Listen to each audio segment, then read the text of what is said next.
হাসা কথা কইয়া দিলে লাগবে গন্ডগোল, ওরে হাসা কথা কইয়া দিলে লাগবে গন্ডগোল। কৌশলে করেছ তুমি কার জমি দখল, কারো উপর পরে যদি পরকিয়ার আসর, স্বামী সন্তান পিতা মাতা কইরা দেয় রে পর। ওদের মাথায় কোনো কাজ করে না, মাথায় কোনো কাজ করে না, হারাই বিবেক বুদ্ধি বল। হাসা কথা কইয়া দিলে লাগবে গন্ডগোল, ওরে হাসা কথা কইয়া দিলে লাগবে গন্ডগোল। হ্যালো, আসসালামু আলাইকুম। প্রোটেস্ট উইথ লিব্রার একদম ব্র্যান্ড নিউ ভিডিওতে আপনাদের সবাইকে সুস্বাগতম জানাচ্ছি। আমার সম্মানিত ভিউয়ার্সদের উদ্দেশ্যে বলছি, যারা আমার ভিডিও দেখেন সবাই তো আমাকে পছন্দ করেন না, বা অনেকে মনে করেন যে আমি অতিরিক্ত করছি, অথবা অনেকে মনে করেন আমি মিথ্যা কথা বলছি। দেখেন, এখানে আমার নিজের পক্ষে কিন্তু আমি কোনো ভিডিও বানাইনি এই পর্যন্ত। আমি সত্য যেটা সেটাই আপনাদের সামনে তুলে ধরার চেষ্টা করেছি।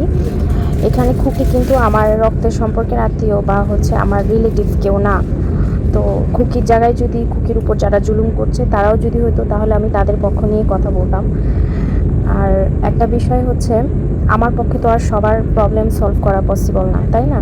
তো আজকে আমি যেই কল রেকর্ডটা দিচ্ছি সেটা রাজের কল রেকর্ড। কিন্তু এখানে একটা কথা যে অনেকে বলতেছেন যে রাজ কি এমন ভালো ছেলে, রাজ নিজেই তো 4টা বিয়ে করেছে, তো তার অবশ্যই প্রবলেম আছে। ইভেন তার ভাই, নিজের আপন ভাই, সে নিজেই তার বিরুদ্ধে কথা বলছে। আজকের কল রেকর্ডটা শুনলে আপনারা হয়তো বা কিছুটা বুঝতে পারবেন, বা আমি আপনাদেরকে ব্যাখ্যা করার চেষ্টা করছি। কারণ অনেকে আছে কি যে ব্যাপারগুলো ওইভাবে অনুধাবন করতে পারেন না, তাদের উদ্দেশ্যে বলছি আর কি।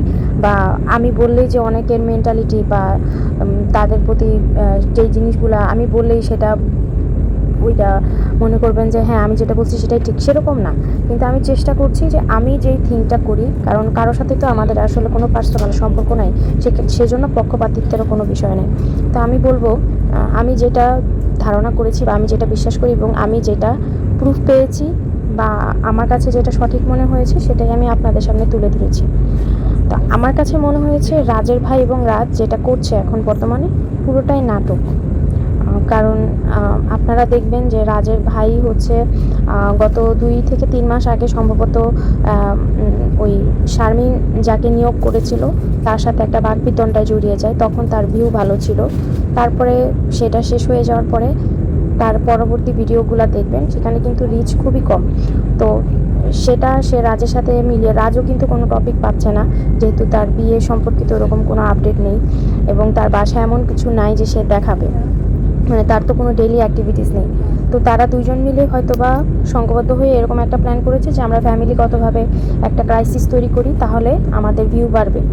তো আমার কাছে এটা মনে হয়েছে এবং আমি এটা কেন বিলিভ করি, আজকের অডিও কলটা শুনলে আপনারা বুঝতে পারবেন। এর আগেও সে আর শারমিন মিলিতভাবে ওদের বাসায় যেরকম ঝগড়াঝাটি হয়েছে, মানে ডিভোর্সের আগে, সম্পূর্ণটাই নাটক ছিল। এটা কিন্তু রাজের কথা থেকে আমি পেয়েছি। তো ওর বড় ভাই ওর নামে যেসব কথা বলছে সেগুলোও সম্পূর্ণ নাটকেরই একটা অংশ। কিন্তু তাহলে আপনারা বলবেন যে তাহলে খুকির সাথে ওর ননদরা যেটা করছে বা তিশা যেটা করাচ্ছে সেটাও তো তাহলে নাটক? না দর্শক, সেটা নাটক না। আমি বললাম না যে আমি একজন মানুষের চাহনি, তার আচার আচরণ, কথাবার্তার ধরন, সেগুলো শুনলে অনেক কিছু বুঝতে পারি। তো সেই অনুযায়ী আমি যখন সেগুলো নিয়ে স্টাডি করেছি, আমার কাছে মনে হয়েছে যে সেটা সত্যিই আসল। এবং দেখেন, আপনি আপনার বোন সম্পর্কে ক্রমাগত বদনাম করছেন, সেটা নাটক হতে পারে, কিন্তু ভাইয়ের বউ সম্পর্কে কিন্তু আপনি তাকে আপনি এমনি এমনি বলবেন এরকম না। বাংলাদেশে খুকি ছাড়াও হাজার হাজার ভাইয়ের বউ আছে যারা এরকম অত্যাচারের শিকার, তাই না? সেগুলা কি নাটক হয়? না, সেগুলা নাটক না। আর ঝগড়া করলে কি মানুষ বাড়ি থেকে বের হয়ে চলে যায়? সেটাও তো চলে যায় না। তো আমি খুকিকে একটা সিম্বল হিসেবে ধরে অন্যান্য যাদের উপরে অত্যাচার হচ্ছে তারা যাতে সচেতন হয়ে যায় বা এরকম কাজ করার আগে চিন্তা করে যে আসলে এই কাজগুলো করা অনুচিত, সেটা ধরার চেষ্টা করেছি। আরেকটা কি, মানুষ যখন লাগাম ছাড়া হয়ে যায়, যেমন আমি অনেক টাকা ইনকাম করতেছি, প্লাস আমার অনেক ভিউয়ার্স আছে, আমার অনেক সাবস্ক্রাইবার আছে, তা আমি যা খুশি তাই করতে পারবো। কিন্তু এগুলা যে অনুচিত বা অন্যায়, অন্যান্য যারা ওনাদের সম্পর্কে বলে, ওনারা দেখবেন যে দৈনন্দিন তারা কি কি করছে সেগুলা নিয়ে কথা বলে, কিন্তু অন্যায় আর জুলুমটা কিন্তু চোখে আঙ্গুল দিয়ে কেউ দেখায় দেয় না। যার জন্য কিন্তু আজকে এই পর্যন্ত এসেছে। মানে ছোট ছোট অনেক অন্যায় করতে করতে করতে করতে এখন তারা একদম লাগাম ছাড়া হয়ে গিয়েছিল, তার জন্য আমি এসেছি। এখন আমার যখন খুকির প্রতি আমার মনে হবে যে আমি ওর প্রতি জাস্টিসটা ফিরাই দিতে পারছি, বা খুকি এরকমও আছে যে আপনারাই বলেছেন যে ও বাড়ি চলে যাবে বা ওরা ওরা মিলে যাবে, যেহেতু ফ্যামিলিরই একটা অংশ। হ্যাঁ, অবশ্যই মিলে যাবে, কেন মিলে যাবে না? আমিও চাই যে ওরা মিলে যাক। আমি কি চাবো যে ওদের মধ্যে ঝগড়া লেগে থাকুক? আমি যেটা করছি সেটা ওকে জাস্টিস পাওয়ানোর একটা ট্রাই করছি, প্লাস কে কে অন্যায় করেছে সেটা দেখাচ্ছি। প্লাস এরকম না যে তাহলে হচ্ছে তিশা কি অন্যায় করেছে সেটা দেখেন, শারমিন কি অন্যায় করেছে সেটা দেখেন, কিন্তু আপনি তাদের গোপন তথ্য কেন ফাঁস করছেন? কারণ অন্যায় দেখালে ওরা বুঝবে না, ওদেরকে শাস্তি দিতে হবে। শাস্তি না দিলে তো ওরা বুঝবে না যে আসলে এই কাজটা আমি অতিরিক্ত করে ফেলেছিলাম, যার জন্য আমি এই ধাক্কাটা খেলাম।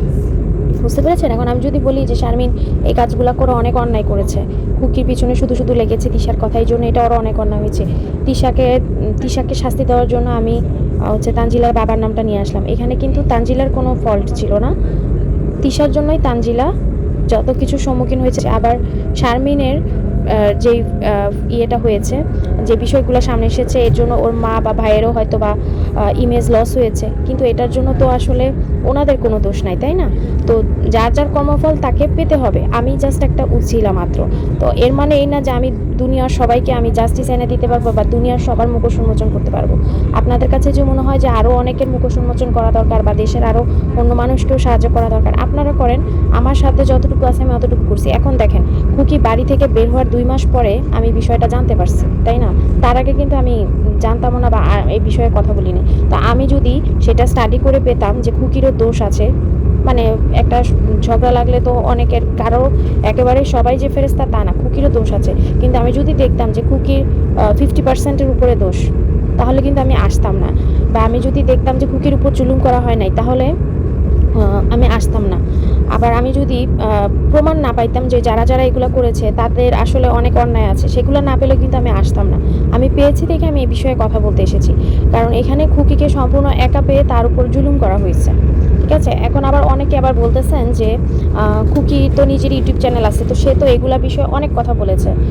হ্যাঁ, বলেছে, কিন্তু সে ওইভাবে বলতে পারে নাই, প্লাস ওকে বলতেও দেওয়া হয় নাই। বলতে যখন সে গিয়েছিল তখন তাকে থানায় যেয়ে সেসব ভিডিও ডিলিট করানো হয়েছে, প্লাস ওর মুখ চুপ করাই দেওয়া হয়েছে। ঠিক আছে? এবং তারা দেখা যাবে খুব বলে 20-25 দিন চুপ থেকে আবার খুকির উপর জুলুম করা শুরু করতো। হ্যাঁ, কিছু জুলুম তো অনলাইনে এসে করেছে, আর কিছু জুলুম আছে যেগুলো অফলাইনে করেছে। ঠিক আছে? এখন সেই বিষয়ে যাতে তারা সচেতন হয়, তারা যাতে তাদের ভাইয়ের বউকে নিজের পরিবারের সদস্য মনে করে, প্লাস অন্যান্য যারা আছি আমরা ক্যামেরার বাইরে, তারাও যাতে এরকমভাবে ব্যাপারটাকে দেখি যে আসলে এরকম করে লাভ কি। আমাদের নিজেদেরই তো হাজার হাজার ফল্ট বা অন্যায় বা অতীত আছে বা পাপ আছে, যেগুলো আমরা সামনে আনি না বা আনতে চাই না। তাহলে একটা মহিলা যার কোনো ফল্ট নাই, হ্যাঁ, তার পিছনে কেন আমরা লাগতে যাবো শুধু শুধু? তার হাজব্যান্ড নাই, 3টা বাচ্চা নিয়ে সে তার মতো তো তার শ্বশুর শাশুড়ির সাথে থাকুক না, আমাদের সমস্যা কি ছিল? তাই না? তার হাজব্যান্ড তো তাকে বাড়িটা করে দিয়ে গেছে যাতে শ্বশুর শাশুড়ির সাথে একসাথে থাকে। ঠিক আছে? আর আরেকটা কোশ্চেন আপনারা করেন যে খুকি হচ্ছে যে তার ছেলেমেয়ের পড়াশোনার জন্য বাড়ি থেকে বের হয়েছে, এটাও সম্পূর্ণ মিথ্যা কথা। এটা আমি প্রুফ পেয়েছি দেখেই কিন্তু আমি ইউটিউব চ্যানেলটা খুলেছি, ঠিক না? আমি যদি প্রুফ না পেতাম যে খুকি বের হয়েছে তার ছেলেমেয়ের জন্য, কিন্তু নাম দেয় যে তার মানুষের অত্যাচারে বের হয়েছে, তাহলে কিন্তু আমি আসতাম না। আমি প্রুফ পেয়েছি দেখে এসেছি। এবং নেক্সটে আমি খুকির সাথে যখন কথা বলবো এই কোশ্চেনটা তাকে করব, এবং সে যে উত্তরটা দিবে সেটাও আমি আপনাদের সাথে শো করব। আবার অনেকে তাহলে বলবেন যে রাজ আর রাজের ভাই যেটা করছে সেটা যদি নাটক হয়, তাহলে শারমিন সম্পর্কে রাজ যেটা বলেছে সেটাই যে সত্যি, সেটাই বা কীভাবে বিশ্বাস করব? তাই না? আর রাজ যেহেতু অনেকগুলো বিয়ে করেছে, তো একটা মানুষ তো আসলে অতটাও ভালো না। সবই মানলাম, কিন্তু আমি হচ্ছে রাজের কথাকে প্রুফ হিসেবে দেখিয়েছি। কেন? আমার কাছে মনে হয়েছে এটা সত্যি। প্লাস আমি আপনাদেরকে যে প্রুফগুলো দেখিয়েছি যে সে বিদেশ গিয়ে কি কি করেছে, সেটার কিছু প্রুফও কিন্তু আমি ফুটেজ ওর ভিডিওর মাধ্যমে নিয়েছি। সেখানে কিন্তু অনেক কিছুই শো হয়েছে, তাই না? সে সিঙ্গাপুরের কথা বলে মালয়েশিয়া গেছে, সেটাও কিন্তু প্রুফ হিসেবে দেখিয়েছি। প্লাস ওর সাথে যে একজন ছিল সেটাও আমি দেখিয়েছি। তো সেগুলো সাবকনসিয়াস মাইন্ডে শো করে ফেলেছে শারমিন। আর শারমিন যদি ট্যুরে যাওয়ার উদ্দেশ্যেই হইতো, যেটা হচ্ছে ওর বান্ধবী বলেছে যে সে নাকি ট্যুরে যাওয়ার উদ্দেশ্যে সিঙ্গাপুর গিয়েছে, তাহলে কিন্তু সিঙ্গাপুরের দর্শনীয় স্থানগুলো সে দেখাতো।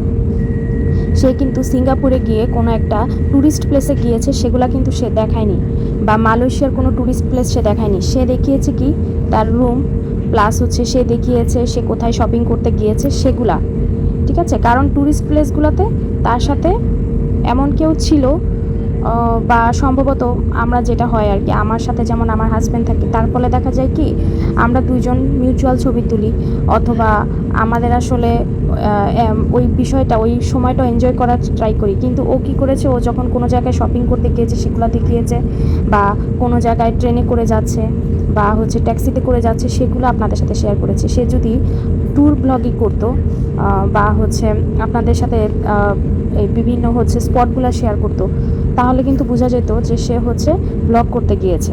এগুলো একটু মাথা খাটালেই বোঝা যায়। তো আমি রাজের কথা এই জন্যই বিশ্বাস করেছি, কারণ আমি যেগুলো ওর ভিডিওতে দেখেছি সেগুলোই রাজ বলেছে, তার জন্য আমি রাজের কথা বিশ্বাস করেছি। রাজের কথাকে আমি একদম বাইবেলের কথা ধরে মেনে নেই নাই। হ্যাঁ, তো রাজের কথা এই জন্যই বিশ্বাস করেছি কারণ আমি সেগুলো শারমিনের ভিডিওতে প্রুফ পেয়েছি যে শারমিনের সাথে কেউ ছিল। শারমিন আরেকটা বিষয়, কেউ কিন্তু ক্রাইম করলে সে কিন্তু কোনো প্রুফ রাখে না, যার জন্যই সে কিন্তু বারবার এসে বলেছে যে আপনাদের কাছে যদি কোনো ফুটেজ থাকে বা ডকুমেন্ট থাকে আপনারা এসে শো করেন। তার মানে কি সে একদম নিশ্চিত যে সে সেগুলো হাইড করে ফেলতে পেরেছে, এবং তার এক্স হাজব্যান্ডও নিশ্চিত। কিন্তু তারা যখন সেখানে মানে সিঙ্গাপুর এবং মালয়েশিয়া ছিল, তখন কিন্তু তারা ভিডিও কলে অনেক মানুষকে দেখিয়েছে যে তারা ওইখানে ছিল। এটা শারমিনও যেমন জানে, শারমিনের এক্স হাজব্যান্ড সুরজও জানে যে কাদেরকে তারা ভিডিও কল দেখিয়েছিল।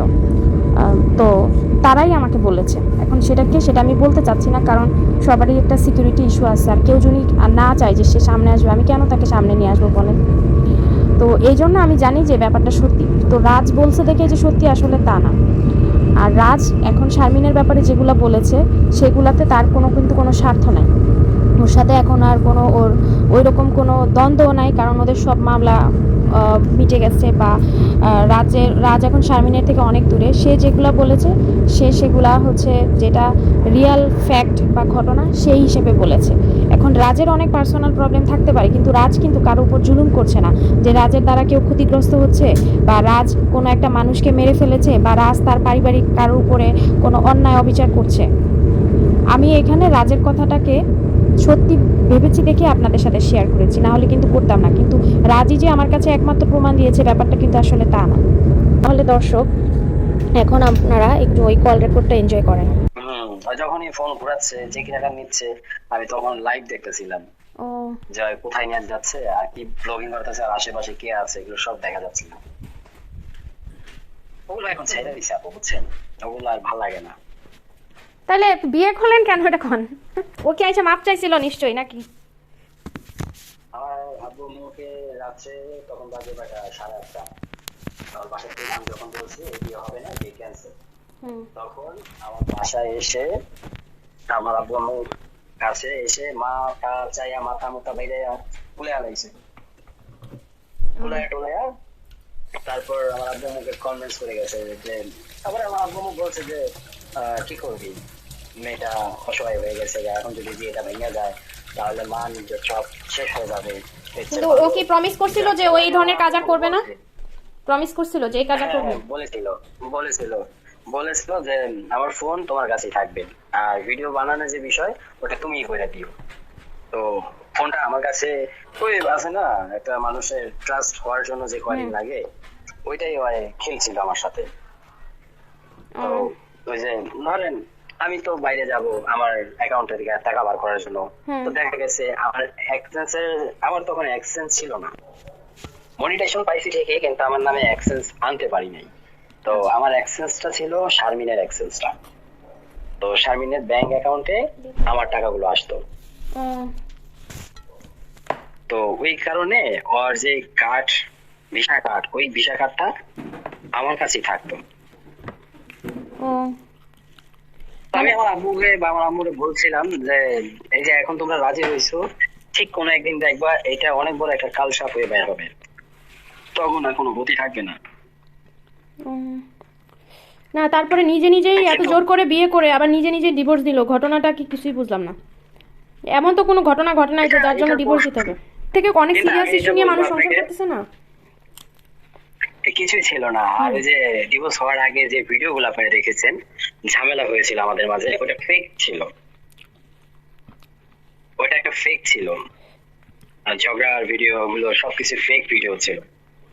মানে আপনি আর ওর সম্মতি নিয়ে বানাইছেন, মানে একজন আরেকজনের কন্টেন্টের জন্য? হ্যাঁ, কন্টেন্টের জন্য যে 2 দিন হবে এটা স্বামী স্ত্রী। আচ্ছা, আমরা শর্ট ভিডিও বানাই না, দেখেন না বাসায় আসতে লেট হয় কেন, স্কিপ লেখা হয়েছিল ও, যে আমি এই কথাটা বলবো যে আমার সংসার চলছে না, আমার দেওয়ালে পিঠ থেকে গেছে। তারপরে সেকেন্ড ভিডিওটা থাকবে তোমার, যেটা হবে যে আচ্ছা, আমার উনি husband যে ওই বলে ঘরে যে বসে আপনি নাকি ভিডিওটা অন্যায় বানাচ্ছে। আবদার করতেন, অন্যায় আবদারটা কি ছিল? অন্যায় আবদার করছেন নাকি অনেক? অন্যায় আবদার কি মানে টাকা পয়সা চাইতেন সেটাই? না, সেটা হচ্ছে বলুক যে অগণিত টাকা আমার কাছ থেকে নিয়েছে। ওই যে সে ওর কথাটা ভাইয়ের বলতে পারবে ভাইয়ের না। জমি কেনার টাকা হচ্ছে শোধ করতে দেন নাই, এটা বলছে একটা ভিডিওতে, শোধ করতে দিতেন না আচ্ছা, আপনি। ওর ভাইয়ের জমি কিনা টাকাটা আমি শোধ করতে দেই নাই।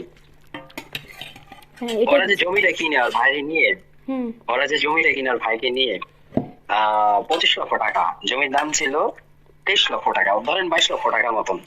হ্যাঁ, আর বাকি যে 3 লাখ টাকা, এই 3 লাখ টাকা বাদে 22 লক্ষ টাকা কোত্থেকে আসলো? ও তখন ইনস্ট্যান্ট বিল্লাল কোনো টাকা দিতে এটা পারে কোনো না? এটা কোনো পাবলিক বা কোনো রোস্টারদের মাথায় আসেই নাই কে যে 25 লাখ টাকা দিয়ে জমি কিনে বিলালে তো বাইরে বাইরে 3 লাখ টাকা দিছে, আর বাকিটা তো শামিন দিয়েছে। শামিনের কাছে এত টাকা কই থেকে আসলো? হুম। তারপর ডিভোর্স হওয়ার পরে 4 লাখ 5 লাখ টাকা দিয়ে মর্গেজে ফ্ল্যাট নেয়, এই টাকা কই থেকে পাইলো? হ্যাঁ সেটাই তো, ও তো বললো যে যে ইয়ে করছে, সোনা নাকি হচ্ছে বন্ধক রাখছে, তারপরে হচ্ছে কিস্তি তুলছে, এগুলো বলছে। কিসে কিস্তিটা আমি 2 লাখ টাকা উঠাই দিয়েছি, বাকি বাকি 20 লাখ। না ওইটা না, মর্গেজ নেওয়ার জন্য আলাদা করে কিস্তি তুলছে, সেটা বলছে। না, সেটা তো আমাদের ম্যারেজ ডের সময় যে টাকা উঠছে, আর যে ভিডিও থেকে যে ভিউ আসে, যে ইনকাম আসে, সেটা দিয়ে স্বর্ণ কিনছে। আর স্বর্ণ যে আমার বাসা থেকে নিয়ে যাচ্ছিল, সেটা বিক্রি করলেই তো মনে করেন যে 4 লাখ টাকা পাবে। হ্যাঁ। তারপর তারা স্যালারি পায় নাই, ইউটিউবে ইনকাম পায় নাই, তো ওগুলো দিয়ে কি বাসা নিতে পারে নাই? তো 4 লাখ টাকা তো স্বর্ণ বিক্রি করেই পাইছে, আর সেটা তো আমার বাসা থেকে নিয়ে গেছে। তারপর আমি 3 পিসের বিজনেস দিয়েছিলাম, দেখেছিলেন তো? হ্যাঁ হ্যাঁ। তো ওই 3 পিসের বিজনেসের সময় 2.5 লক্ষ টাকা সে আমার বাসা থেকে নিয়ে যায়। তো 4 লাখ টাকার স্বর্ণ, 2.5 লক্ষ ক্যাশ, কই থেকে? মানে আপনি বলতে চাইতেছেন এগুলোর অন্য বলেন। কোনো উৎস আছে? বুঝতে এগুলো পারছি। আমার বাসা থেকে ইনকাম করে গেছে, ইনকাম। আমার বিয়ের সময়, হ্যাঁ, আমরা যখন 1 ভরি স্বর্ণের জন্য 1 লাখ টাকা দিয়েছিলাম। 1 লাখ টাকা দিয়েছিলাম। তো ওই 1 লাখ আর ওই যে বিদেশ থেকে আনছে 3 লাখ, এই 4 লাখ টাকা দিয়ে হয় গলার হার, টিকলি, হ্যাঁ, আর 2টা কানের দুল বানাইছিল, আর হাতে 2টা বালা, 4 লাখ টাকা দিয়ে এটা করেছিল। আর বিয়ের ভিতরে যত খরচ পড়ছে তো মিলাইয়া ধরেন রাউন্ড 2 লাখ টাকা, তাহলে কত? 6 লাখ টাকা। হুম। তো আর ইনকাম ছিল আপনার 10 লক্ষ টাকা, তো 6 আর 10 16 লাখ। তো ওই 16 লাখ টাকা কই গেল? ইনকামের টাকা কই? ইনকামের টাকা তো ওর কাছেই, গোল্ডের টাকাও ওর কাছেই। তারপর আমার বাসায় যে কদিন ছিল, ওই যে 3 মাস ঝগড়ার আগে, হ্যাঁ, ওই সময়ও ইনকাম করতে। তো 16 আর 6 কত হয়? 22 লাখ। সম্পূর্ণ টাকা তো ওর কাছে। এলিগেশন দিছে আমাকে যে আমার ভাই জমি কিনবে, আমি বললেই তো না, আমি আমার মানে ওই টাকাটাতে তো তাহলে আপনারও হক আছে, তাই না? ও যে টাকাটা দিচ্ছিল ওটাতে তাহলে আপনারও হক আছে, মানে আপনারই টাকা বলতে গেলে। অবশ্যই, হুম। অবশ্যই, অবশ্যই। তো জমি কেনার পর যে আর জমি কেনার সময় তো আপনাকে ইনভলভ করে নাই জমিটা না, করে নাই কেন করে নাই? ওরা এদিক সেদিক করবে। যে জায়গায় জানার কোনো দাম নাই, সে জায়গায় আমি ছেলে থাকতে চাই না। এই কারণে আমি আর কোনো থাকি করি নাই যে বাবা তোমাদের মরা, তুমি মরো গা, আমি আর ভিতরে নাই। তো জমি কেনার দান আমি 2 লাখ টাকা কিস্তি থেকে উঠে আইনা দেই। কেন ভাই? আমি যদি জমি কেনার জন্য যদি টাকা না দিতে বলি, তাহলে আমি কেন জমি কেনার জন্য টাকাই না দিব? তারপর আমাকে একটা ভাঙাচোরা একটা মোটরসাইকেল আমি কিনছিলাম, তো সেটাও ধরেন আমার ওয়াইফ, আমি এখন টাকা একটু শর্ট আছে, তো ওই টাকাটা আমার ওয়াইফ দিছে। তা আমি তাকে বলছি ঠিক আছে আমি 2 মাস পর তোমাকে এই টাকা ব্যাক করছি।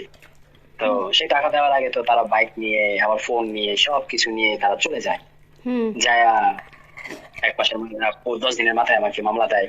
আমি টর্চার করছি, মারধর করছি, মাইরা ফাটায় ফালাইছি। আমার মায়ের আমার ধরে রাখছিল, আমি মারছি, আমার বাপে গেটে পাহারা দিচ্ছিল।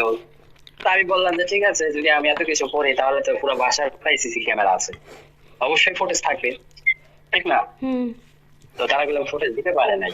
তো ওইটাই এই পর্যায়ে আমি ওই মামলাটায় খালাস পাই, মানে নিষ্পত্তি পাই। তো নিষ্পত্তি পাওয়ার পরে আমি যখন মিডিয়াতে না ধরলাম যে একটা মিথ্যা ছিল, আমার বিরুদ্ধে একটা মিথ্যা মামলা ঠকে দেওয়া হয়েছিল। তো ওইটা আবার হয় 1 সপ্তাহ ছানবিন করছে যে এখন মিথ্যাটা যদি হয় ফিউচারে যদি মামলা করে তাহলে করতে পারবে কিনা। তো সবকিছু দেওয়ার পরে মিডিয়াতে আইসা কি বলছে যে না আমাকে কোনো মাইট তৈরি করে নাই, কোনো কিছু ছিল না। হ্যাঁ আমি ওই আমার আইডিটা বাঁচানোর জন্য আমি এই মামলাটা করতে। কিন্তু পরে তো বলছে যে না বলছে যে মামলা দেওয়ার সময় শোনেন ভাই ওইটা বলে নাই, বলছে যে মামলা দেওয়ার সময় মারধর করেন নাই কিন্তু এরপরে নাকি করছেন সিঁড়ির মধ্যে, ওইটা বলছে। ওইটা বলছে যে দাঁড়ায় ছিল মানে আমি এমন কিছু জিজ্ঞাসা করছে দিতেছিল না, এই কারণে আমি চাপদার হচ্ছে আর মায় হচ্ছিল। মানে সিঁড়ির মধ্যে মারছেন ওইটা বলছে, বললাম যে সিঁড়ির মধ্যে নাকি মারছেন সেটা বলছে, সিঁড়িতে মারছে। ওইটাই বলছে। তো আমি তো ওইটার কথাই বললাম, আমাদের বাড়ির প্রত্যেকটা তাল্লায় তাল্লায় তো ক্যামেরা ছিল। তো এই ফুটেজ ওই যে চাচারা মারছে তো না ভিডিওতে ছবি অ্যাড করছে, আর ওটা তো এত বড় একটা স্ক্যাম হয়েছে ওর সাথে, তো অবশ্যই তো আর কাছে ক্যামেরা থাকার কথা। আমারে না কইয়া আমি তো অবশ্যই জিজ্ঞাসা করতে পারি। আচ্ছা ওই সাথীর হাজবেন্ডের সাথে ওর সম্পর্ক কেমন? সাথীর হাজবেন্ডের সাথে কি ওর খুব ইন্টিমেট সম্পর্ক? ধরেন একসাথে ছোটবেলায় শোনা, আর সাথীর হাজবেন্ড বড় মামার ছেলে আপন।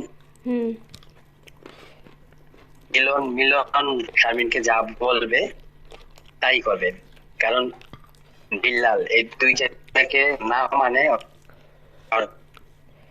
কারণ মিলন হলে আশা বইন ঠিক আছে ওই তখনই ওর মন টন সব উলট পালট হয়ে যায়। কিন্তু ওই যে ওর যে এখন যে মানে ওর হাজবেন্ড যে এখন অন্য জায়গায় মুভ করতেছে, এটা কি শারমিনের এখানে হাত আছে না? মানে হ্যাঁ শারমিনের হাত আছে, শারমিনকে দিয়ে সবকিছু আদান প্রদান করায়। তো শারমিন তো জানে যে ওর বোনটা কত অসহায়, তাহলে ওইগুলা কেন করে? আর শারমিন ওর হাজবেন্ড যখন আমি যখন ছিলাম আমার সাথে যখন ছিল তখন বললাম স্টেপ নাও ওরে ধরার জন্য, আমরা বললাম সাথীর হাজবেন্ডকে ধরার জন্য সাথী ছিল, আমি ছিলাম, তারপর শারমিন ছিল, শারমিনের ভাই মামতো ভাই যেটা সবচেয়ে বড় ভাই ছিল, মানে সাথীর হাজবেন্ডের ভাই আসল যাকে বলে, সবাই ছিল।